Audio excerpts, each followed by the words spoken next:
going on, family? How you guys doing? This is Larry.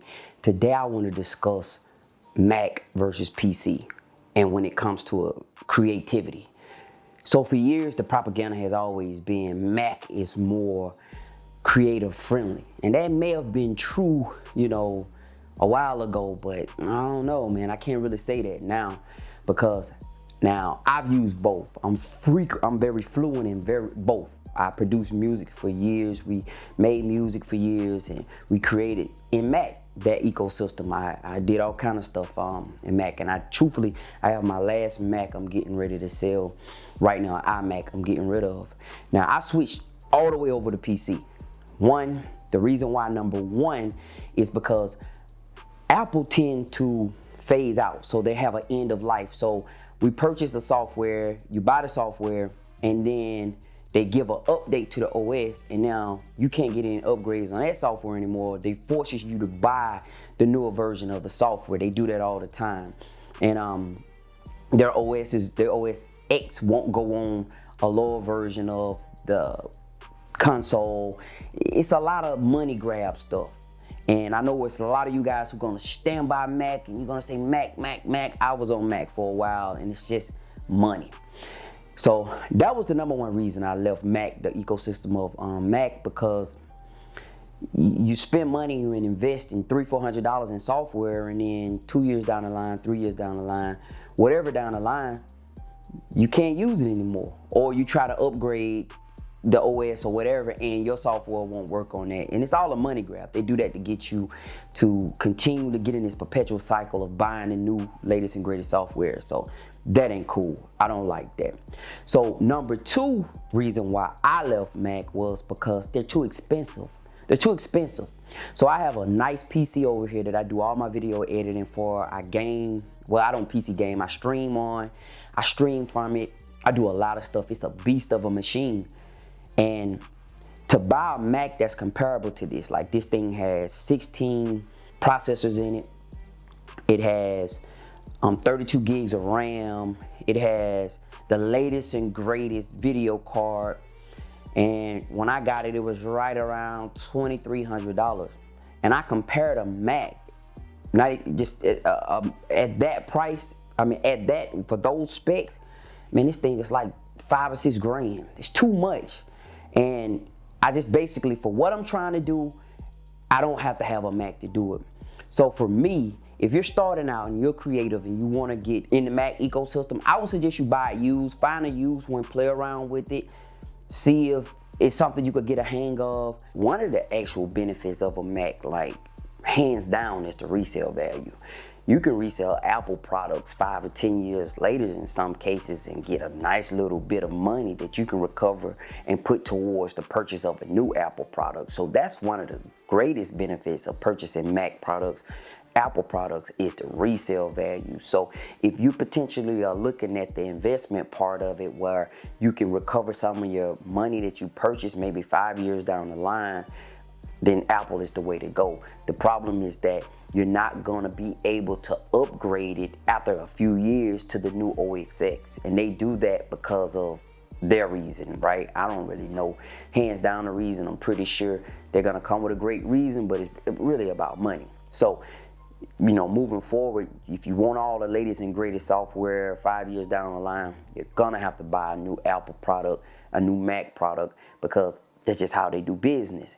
But the good part is, it's highly likely, because of the mystique surrounding the brand and the loyalty surrounding the brand, that you are going to be able to resell it for a nice little bit of money. I've sold Macs from 10 years ago for a nice little bit of money today. And that's just the beauty of it. And also the fact that it comes installed with apps that you can begin creating today with. You don't have to go search nothing out. You don't have to download anything. You can plug a microphone up if you want to record. Got GarageBand. If you're looking to edit video, iMovie already hands down and start. You can edit pictures in the software. So it's a beautiful OS for that, but you're gonna spend on the front end for it. So that's the balance.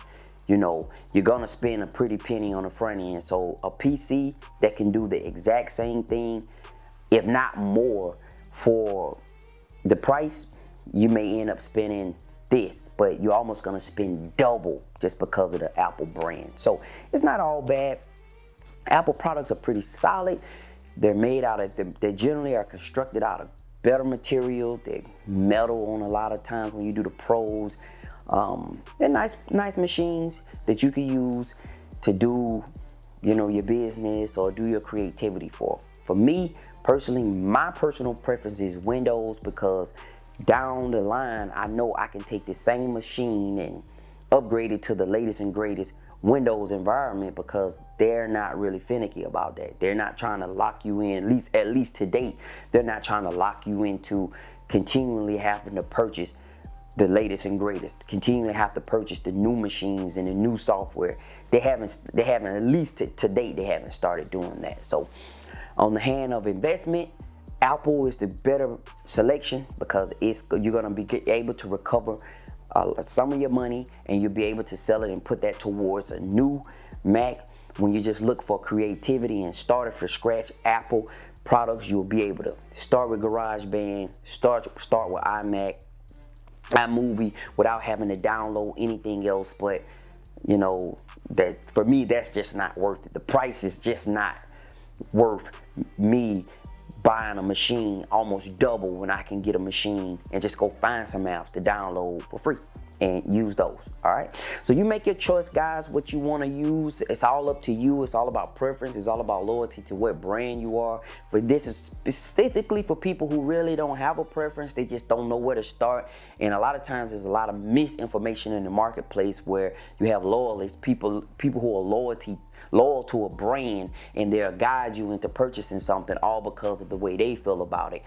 I'm not really loyal to a brand. I'm just a creative, and I like to be able to create, and I don't like to be boxed in and having to buy new software every 3 years, upgrade my software every 3 years if I want to be able to get support for it, etc.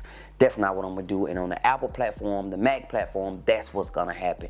3 years down the line, end of life, you gotta buy the latest and greatest, or to get the upgrade, you have to go up to a higher level machine. So that's my take on it. And another thing I can say, the beauty of Apple is that their ecosystem, when you have their phone, you have their iPad, and you have their actual machine, all of it is merged together. You can do FaceTime on the Mac. You could do, you know, everything, you know, it's all in the iCloud, so it's all synced together. But Google and Windows have their own platform as well. You know, Google have OneDrive, Google have G Drive, and Microsoft has OneDrive. So there's pretty much nothing anymore that can't be done that's exclusively done on Apple. It's all about brand choice and brand preference. For me, I like Windows because I'm gonna save money on the front end. I'm gonna be able to upgrade my machine in the near future without having to purchase anything. My softwares are always gonna be pretty much compatible as long as I do the upgrade on the OS. That's it. Hey man, this is Larry. I appreciate you guys for watching. I'm gonna talk to you next time. Peace.